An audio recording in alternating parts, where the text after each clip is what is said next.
Welcome to Complexity Made Simple. My name is Paul Allen, and before we get into today's video, well, I'm just going to remind you the 3 books that are on sale.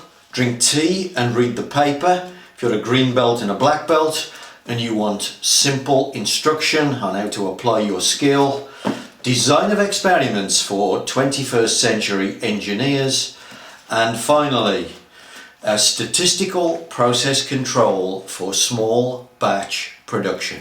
They are all available from lulu.com and the links are in the video below.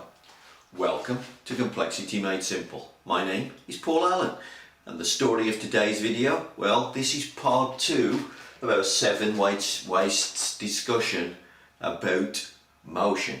Yesterday I was talking about the possibility of reducing motion by reducing the batch size. Instead of delivering a pallet, I deliver a box, and if I deliver a box, the size of the production line collapses. I don't deliver using a forklift truck because there's no longer pallets. I use a manual cart, and we use what's known as a milk round. We deliver like that. Now, just some additional information to this, because of course when people look at this they're going to say, yes, but I could have lost motion by using a U-shape production line, and that way I could have retained my forklift truck and retained the efficiency of moving large lumps of material around the factory. Now that is true, nothing wrong by the way with doing that and trying to optimize what you've already got, don't have a problem. However, a couple of things, because I can do the same thing here. So I put this in a line, this was in a line, this has gone U-shape, this has gone U-shape. Clearly this is going to have less motion than this.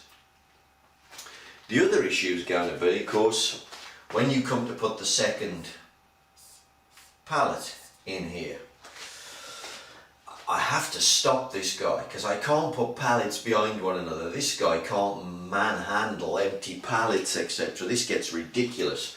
So what I have to do, I have to stop him. I have to move that pallet out, and then I have to put that pallet in. So that's going to stop him a lot. There's 5 pallets being manhandled. Now I could put equipment in here, but now that starts getting expensive, doesn't it? So now you're answering the problem by investing lots of money. And again, that's the point. We don't have to invest any money over here. You see, I can put boxes one behind the other easy over here. And then when one box is emptied, what has he got? Well, he's just got an empty cardboard box. Well, he can simply throw that behind him. So I'm going to save time because the changeover of units is going to be a lot quicker as well.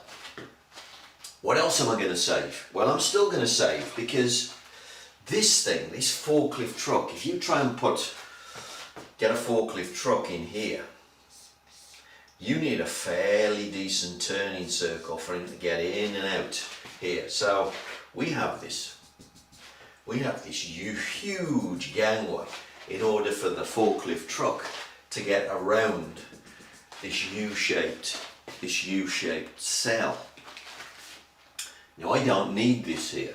Whatever the size of my truck is, because I'm going to manually put those in there, the gangway can be much smaller. Yeah, so the whole thing much smaller. Okay, so anything that you can do here, you can do here, and we're still getting the benefits. Yeah, so, but it's a fair point. You could use a U-shaped cell. You can reduce motion without reducing the pallet size. But think about what you're doing here. You're trying to make sure that you keep this activity efficient. You're trying to make this activity efficient. Ask yourself this: how much money does this activity generate? How much does the customer buy from that guy? He doesn't buy anything at all. This makes no money whatsoever. Why would you make this as fast as possible? it kind of makes no sense. This is the man that makes the money. So if this guy can make 50 per hour, and we'll say that for every one he makes, you make £1 worth of profit. Why wouldn't you make this guy make more money? This doesn't matter. This really doesn't matter. Here, and we'll assume that I've doubled the speed. I'm just going to double the speed. So suddenly, this guy can do 100 per hour. And now look,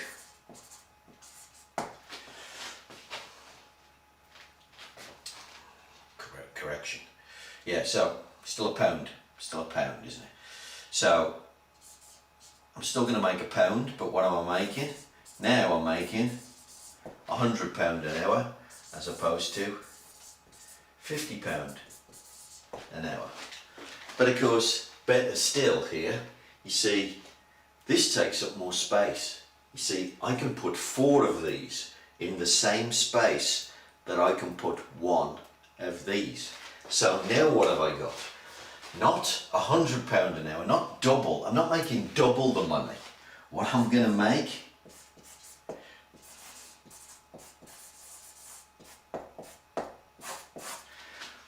I'm going to make 4 times the money out of the same space. I'm going to make 4 times as much money. Now think about the backup resources that are needed to run these factories. So things like your human resources, your engineering departments, your IT departments. When I make my workforce 4 times as big, they won't be 4 times as big. HR department doesn't need to be 4 times as big just because you got 4 times as many people. Makes no sense. The IT department, same. So not only am I going to make 4 times as much money, all my backup resources are going to be reduced as well. And I'm not paying for forklift trucks, I'm not paying for forklift truck training, I don't have all the space that I need to park the forklift trucks every night. I don't have to segregate, I don't have to optimise my layout for safety, because there are no safety issues when I've got this. You see, this thing is over-processing. This is the waste of over-processing. This is the right way to do it. This is all that's needed. So not only have we got the waste of motion here, we get the waste of over-processing, and you can see how much money over-processing can cost you. You know, how much does a forklift truck cost compared to a push-along truck?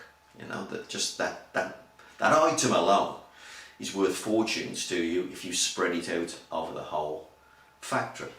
So motion, we're trying to optimize the throughput.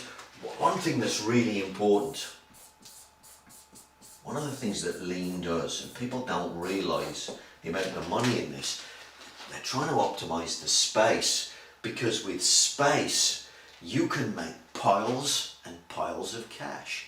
So I understand maybe the criticism of what I said yesterday. There are ways of reducing the motion, maintaining the efficiency of the work handler, the material handler.